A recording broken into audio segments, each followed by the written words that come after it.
నంద్యాల జిల్లా డోన్ బీసీ హాస్టల్లో ఇంటర్ విద్యార్థి ఆత్మహత్య కలకలం రేపింది. ఇంటి నుంచి నిన్న మధ్యాహ్నం వచ్చిన శ్యామ్ సుందర్ అనే విద్యార్థి హాస్టల్ బాత్రూమ్ లో టెలిఫోన్ వైర్ తో ఉరేసుకుని ఆత్మహత్య చేసుకున్నాడు.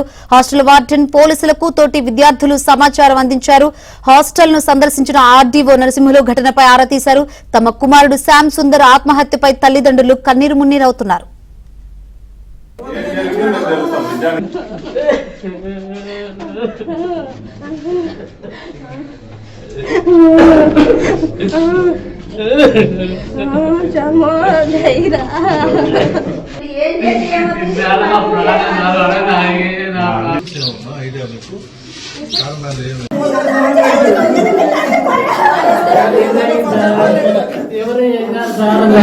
నిన్న మధ్యాహ్నం వచ్చిన శ్యామ్ సుందర్ అనే విద్యార్థి హాస్టల్ బాత్రూమ్ లో టెలిఫోన్ వైర్ తో ఉరేసుకుని ఆత్మహత్య చేసుకున్నాడు. హాస్టల్ వార్డెన్ పోలీసులకు తోటి విద్యార్థులు సమాచారం అందించారు. హాస్టల్ ను సందర్శించిన ఆర్డీఓ నరసింహులు ఘటనపై ఆరా తీశారు. తమ కుమారుడు శ్యామ్ సుందర్ ఆత్మహత్యపై తల్లిదండ్రులు కన్నీరు మున్నీరవుతున్నారు.